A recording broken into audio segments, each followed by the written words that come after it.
म्हणजे जशी छोटी सकू होती, मला असं वाटतंय की ते काही फरक पडलेला नाहीये. तीच मोठी झाली आहे. एक ते नागोजी महाराजांना दिसलं, की बाबा हिच्याशी लढणं एवढं काही सोपं नाहीये. तर ती एक ताईंनी असा मेसेज केलेला, की मी तिला सांगते, की जर तू जेवण केलं नाहीस किंवा नमस्कार, मी सीमा कांबळे, टेलीचक्कर रिजनलमध्ये मी तुमचं मनापासून स्वागत करते. आणि आज आपण आलो आहोत सखा माझा पांडुरंग या मालिकेच्या सेटवर आणि आपल्यासोबत आहे दिगू. चला तर मग त्यांच्यासोबत आपण गप्पा-टप्पांना सुरुवात करूया. सर्वप्रथम तर मालिकेचा प्रवास सुरू झाला, तर आत्तापर्यंतचा काळ कसा होता तुमच्यासाठी? मी जूनमध्ये या मालिकेला जॉइन झालो. म्हणजे सखूचं लग्न झाल्यानंतर माझा प्रवास सुरू झाला, दिगंबर ह्या पात्राचा. आणि खरं सांगू का, की आम्ही खूप मजा करतोय. म्हणजे दिगंबर म्हणून आणि मी एक अभिनेता म्हणून दिगंबर हे पात्र मला मिळालं. आणि त्या दिगंबरला सोबत घेऊन जाताना मला एक अभिनेता म्हणून खूप भारी वाटतं. कारण दिगंबर हे पात्र असं आहे, मला वाटतं की प्रत्येक अभिनेत्याचं स्वप्न असेल की त्याच्या आयुष्यात असं एक पात्र यावं, जे त्याला करायला मिळेल. अ, तर आनंद आहे. आणि मालिकेचे 500 भाग आता पूर्ण होणार आहेत लवकरच. तर तो आनंद कसा व्यक्त करणार तुम्ही? नक्कीच प्रत्येकाला अभिमान वाटतो, जेव्हा आपण एखादा प्रोजेक्ट करतो आणि तो यशस्वी होतो. तसंच मलाही वाटतं, की आता आम्ही 500 एपिसोडचा टप्पा पूर्ण करतोय आणि ही म्हणजे आमच्या सगळ्यांसाठीच आनंदाची गोष्ट आहे.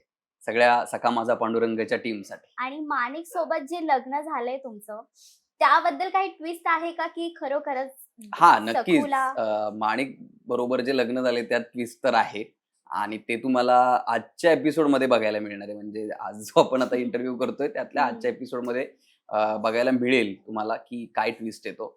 आणि मला माहिती आहे, की जो ट्विस्ट आहे तो प्रेक्षकांच्या मनातला ट्विस्ट आहे. त्यांना आवडणारा ट्विस्ट आहे आणि सगळ्यांनाच माहिती होतं, की दिगूला माणिक नाही आवडत. पण आता ते लग्न झाल्यानंतर सगळ्यांनाच धक्का बसला, की अरे दिगू असं कसं करू शकतो? तर ते आज बघायला मिळेल, की असं का केलं? तर तुमची को ॲक्ट्रेस सान्वी जांभेकर म्हणजे सकू, तिच्यासोबत तुमचं बॉन्डिंग कसं आहे? काही सीन वगैरे करताना काही गमती-जमती होतात का तुमच्यामध्ये? हो. मग सान्वी खरं तर खूप गोड मुलगी आहे आणि अल्लड आहे. ती लहानच आहे, अल्लड आहे. म्हणजे जशी छोटी सकू होती, मला असं वाटतंय की ते काही फरक पडलेला नाहीये. तीच मोठी झाली आहे. एक आम्ही जो काही 8 वर्षाचा लीप घेतलाय त्यात तीच मोठी झाली आहे.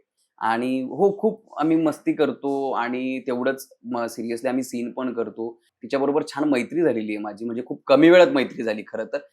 ती आत्ता आली आणि तेवढ्या ह्या कमी वेळात आमचं बॉन्डिंग खूप छान झालंय. आम्ही जास्त तर मस्तीच चालते आमची सेटवर. मस्ती करत आम्ही शूटिंग करतो. तर सर्वात जास्त मस्तीखोर कोण आहे सेटवरती? खरं तर मीच आहे. खरं सांगायचं तर.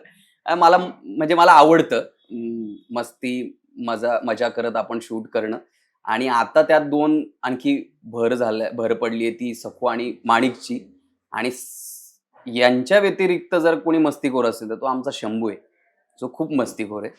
आणि आता मालिकेमध्ये एक ट्विस्ट आला होता, एक अपडेट ट्रॅक आलं होतं त्याच्यामध्ये सखूने आपलं थोडंसं रूप चेंज केलं आणि ती नागोजीचा अंत करण्यासाठी आले आहे. तर त्याबद्दल काय सांगणार तुम्ही? हो, हो. बरोबर, की गोंधळाचा जो हं. ट्रॅक होता गोंधळ, की ना नागोजी महाराज तिच्या हातावरती निखारा ठेवतात आणि तिला सांगतात, की तर मला वाटतंय, की ते म्हणजे एका स्त्रीमधलं जे रूप आहे, एक शक्तीचं तिच्यातलं, ते नागोजी महाराजांना दिसलं.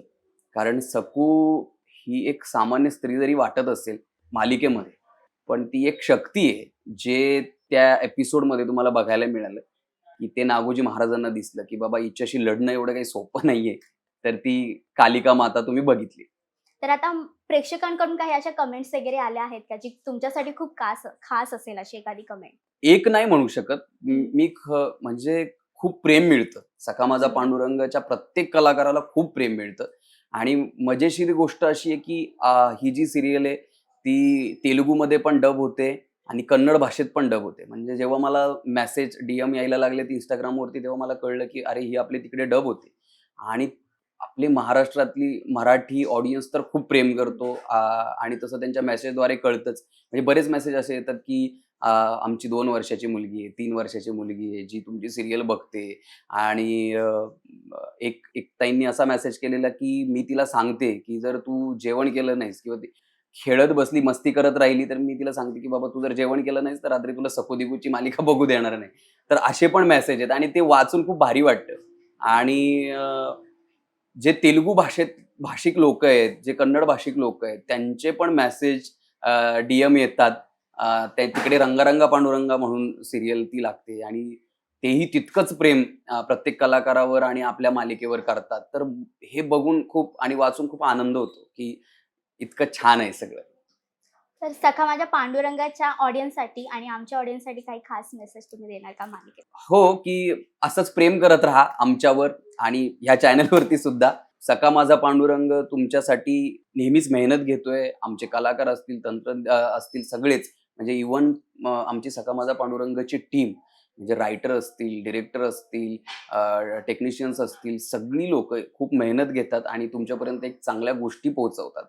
तर असंच प्रेम करत राहा. तुम्ही खूप प्रेम करताय आणि तेच भरभरून प्रेम आम्हाला मिळत राहो, अशी तुमच्या सगळ्यांच्या वतीने विठ्ठलाच्या चरणी प्रार्थना करतो आणि तुम्हाला विनंती करतो, की खूप प्रेम करा सखा माझा पांडुरंगवरती आणि या चॅनलवर. नमस्कार, मी अभिनेता गणेश जाधव म्हणजे सखा माझा पांडुरंग या मालिकेतील दिगंबर, दिगू आणि तुम्ही बघताय टेली चक्कर रिजनल.